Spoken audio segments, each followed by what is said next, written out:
Saudara, apakah ada keterlibatan gangster di kasus menembakkan warga Australia di Badung, Bali? Selengkapnya kita ulas malam hari ini bersama Komisioner Kompolnas Yusuf Warshim dan pakar hukum pidana Eva Ahyadi Zulfa. Selamat malam, Mbak Eva, Mas Yusuf. Selamat malam, Audrey. Ya, Selamat malam Pak Yusuf. Selamat malam, Ibu Eva. Mas Yusuf, saya mau tanya ke Anda terlebih dulu. Mas Yusuf, apa sih yang Kompolnas lihat nih dari korbannya? Dua korban adalah warga Australia, pelakunya juga warga Australia. Yang kita tahu bersama bahwa Bali ini menjadi salah satu destinasi favorit bagi warga Australia. Jadi dalam kasus ini sebenarnya apa titik krusial yang dilihat oleh Kompolnas? Ya, pertama tentu kita mengapresiasi langkah cepat penyidik untuk bisa kemudian tanggal 18 dini hari menangkap tersangka pelaku. Nah, ini perlu kita apresiasi. Nah, kami lihat kaitannya dengan penyidikannya terlebih dahulu, ini memang sangat didukung oleh pertama kemampuan penyidik mengolah TKP. Nah, dari TKP itu mendapatkan petunjuk yang kemudian menyusuri CCTV, tapi CCTV itu yang ditelusuri oleh penyidik itu ada petunjuk dari dari TKP, alat yang digunakan untuk diduga yang dipakai untuk pelaku melakukan tindakan melakukan pembunuhan itu.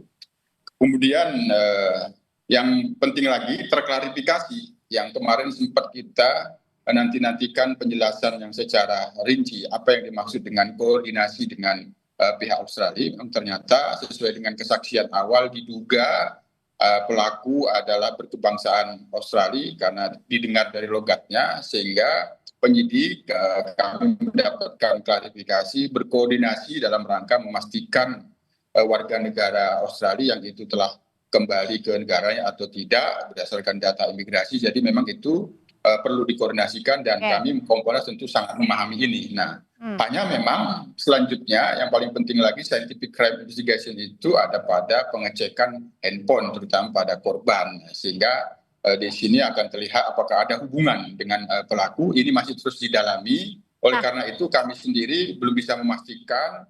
Saudara, kami lanjutkan dialog perbincangan mengenai keterlibatan gangster ini di kasus menembakkan warga Australia di Badung, Bali. Selengkapnya kita bahas bersama dengan Komisioner Kompolnas Mas Yusuf Warshim dan juga pakar hukum pidana Mbak Eva Ahyadi. Mbak Eva, Mas Yusuf, saya kembali lanjutkan perbincangan kita malam hari ini. Saya mau ke Kompolnas kembali. Mas Yusuf, merujuk tadi dari pernyataan Mas Yusuf yang terakhir bahwa mengapresiasi kinerja dari Polri dan juga pihak-pihak terkait ya, termasuk dari pihak luar negeri begitu. Nah, tapi yang saya mau tekankan di sini adalah oke, satu sisi kita apresiasi, tapi pertanyaannya dari mana ini pelaku menggunakan senjata api, mendapatkan senjata api di Bali, kok bisa? Yes, tentu itu masih dalam pendalaman penyidik. Dipastikan sumber kepemilikan senjata api, perolehannya dari mana, itu pasti dipastikan akan menjadi bagian dari penyidikan yang dilakukan oleh Apakah penyidik. Anda ini juga merupakan evaluasi ada titik lemah begitu dari pengawasan?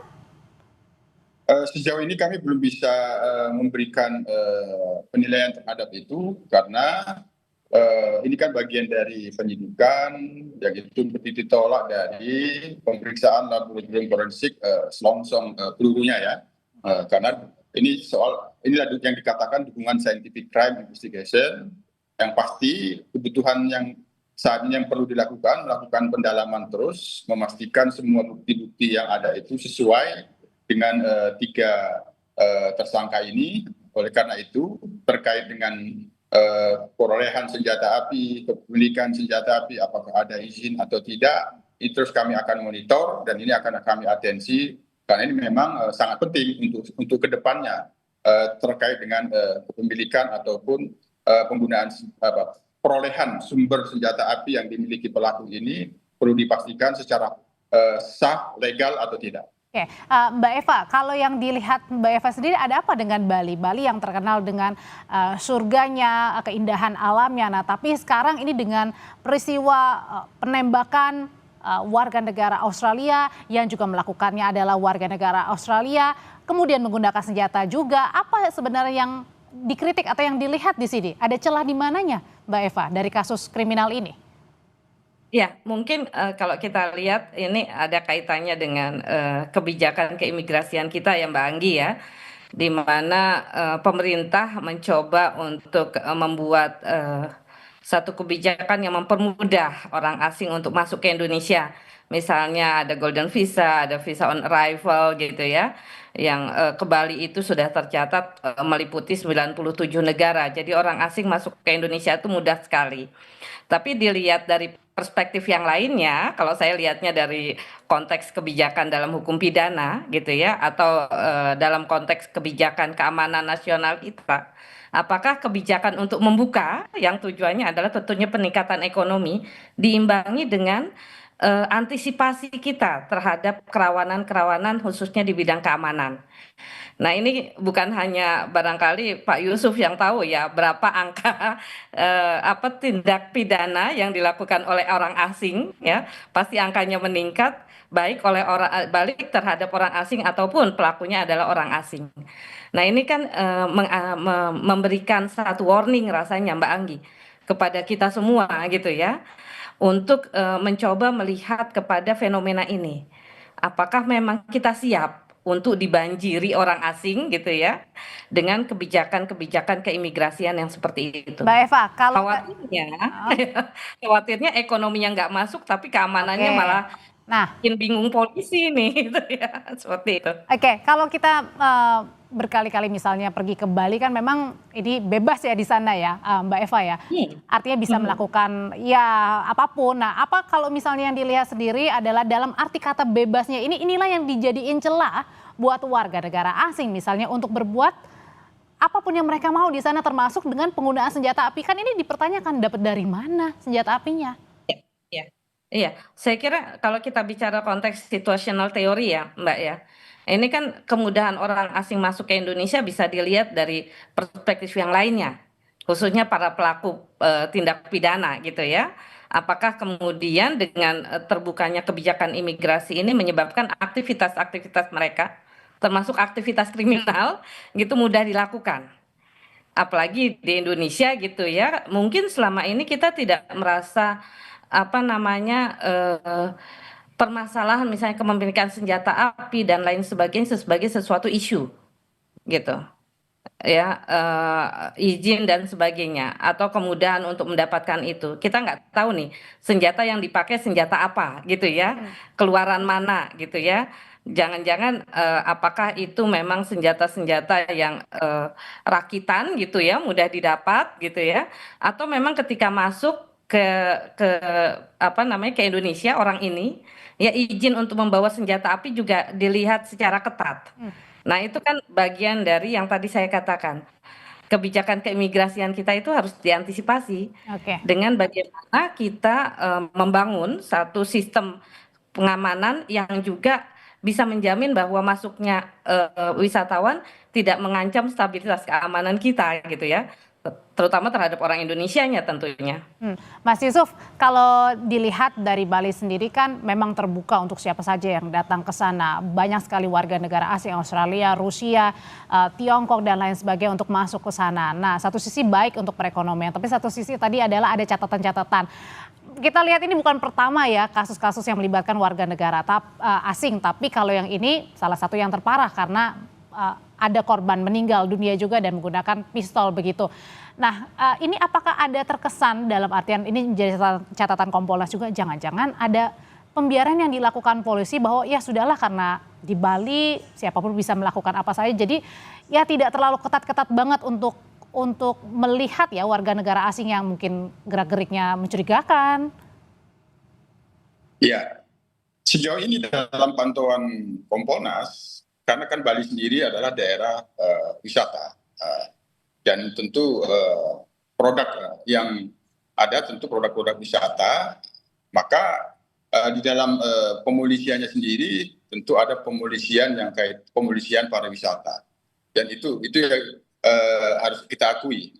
Hanya sejauh dalam pantauan kami memang ada peningkatan kasus-kasus yang itu di Bali dilakukan oleh warga negara asing. Dalam beberapa waktu lalu kami sendiri pernah menyampaikan langsung kepada Pak Kapolda, dan Pak Kapolda memang memberikan atensi ini karena ada tren kenaikan.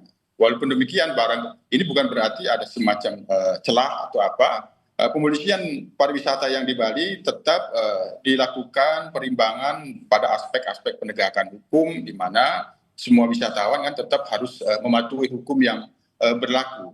Kita melihat misal ada beberapa turis yang itu dilakukan penilangan, itu pernah kita lihat dan datanya ada. Nah, sejauh ini aspek-aspek fungsi penegakan hukum yang dilakukan oleh Polda Bali itu tetap dilakukan. Dan di Bali sendiri kan juga ada yang sifatnya kearifan lokal.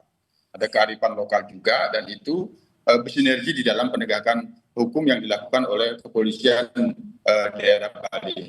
Hanya tadi, apakah peningkatan kejahatan yang dilakukan oleh warga negara asing ini merupakan dampak dari kebijakan yang seolah-olah mempermudah turis masuk karena prioritasnya untuk memperbanyak turis, ya. Setahu kami memang semenjak COVID-19 kemarin itu memang kan ada suatu keinginan besar untuk menormalkan Bali. Ya. Itu barangkali apakah ini yang akan kita lihat, tapi sejauh ini kami Kompolnas pada saat ini memastikan kinerja penyidikan di dalam kasus penembakan warga negara Australia ini tuntas, proses perjalanan hukumnya sampai ke jaksa ini lancar, dan bagaimana nanti kaitannya dengan kepemilikan senjata api yang itu merupakan dari barang bukti yang harus disajikan di dalam peradilan. Nah, ini kita akan pantau sehingga nanti poin yang kedua kaitannya dengan kepemilikan senjata api. Nah, itu nanti barangkali menjadi permasalahan kedua kita yang akan kita atensi seiring proses hukum di peradilan ini akan berjalan. Oke, berkaitan dengan pendapatan begitu ya, ketika banyak warga negara asing yang melakukan kunjungan wisata, utamanya di Bali nih Mbak Eva. Nah, dengan seperti itu apakah juga jangan-jangan yang Mbak Eva lihat bisa jadi ya dengan kasus banyaknya kasus ya yang berkeliaran warga negara asing yang bisa melakukan apapun begitu di Bali, ini juga karena mungkin ada anggapan bahwa ya yang penting banyak wisatawan masuk, jadi kalau ada hal-hal kecil atau patroli-patroli ya diringankan saja lah, takutnya warga negara asing ini kan wah ke Bali ternyata sekarang susah nih, banyak peraturan dan lain sebagainya. Itu yang menjadi catatan juga nggak bagi Mbak Eva? Ya kalau saya sih enggak sih Mbak, cuman gini, kalau kita lihat dari sisi yang lain ya, kita kan juga orang Indonesia yang selalu punya perasaan bahwa tamu adalah raja. Ya, tamu adalah pihak yang harus dihormati gitu ya. Nah, tetapi itu kan kita harus pahami bahwa di dalam konteks penegakan hukum, perspektif itu nggak bisa lagi kita pakai gitu. Ya, terutama kalau kita bicara soal bagaimana perlakuan kita terhadap dalam tanda kutip orang bule gitu ya. Itu. Karena kasus ini kan juga tidak hanya terjadi di Bali. Beberapa waktu yang lalu misalnya di daerah Jawa Barat juga terjadi gitu ya. Atau di daerah-daerah lain seperti misalnya NTB yang juga daerah wisata itu juga terjadi. Jadi saya kira ini kasus-kasus ini harus kita lihat seperti sebagai satu evaluasi lah. Ya, apakah perlu satu treatment khusus gitu ya? Betul tadi Pak Yusuf mengatakan ini konteksnya bagaimana penegak hukum tapi dalam konteks pariwisata. Apakah ada satu pendekatan khusus yang bisa dilakukan terhadap mereka atau memang kita selektif di dalam memberikan misalnya fasilitas visa on arrival terhadap negara mana gitu ya, itu bisa diberikan. Baik. Atau warga negara mana. Jangan sampai kemudian artinya jangan sampai ada kebal hukum, intinya juga seperti itu ya. Betul, karena terlalu longgar, pengennya wisatawan masuk, yang masuk ternyata ya kriminalnya. refugi pakai itu, apa namanya, orang-orang yang memang ingin melakukan satu kegiatan-kegiatan yang tidak baik juga di Indonesia dan lain sebagainya. Gitu. Saya kira itu yang harus dilihat, Mbak. Sudah kami tangkap, terima kasih Mbak Eva, dan ada juga Komisioner Kompolnas Mas Yusuf Warsim sudah berbagi pandangan di Sapa Indonesia Malam. Selamat malam Bapak dan juga Ibu, terima kasih. Selamat malam, terima kasih.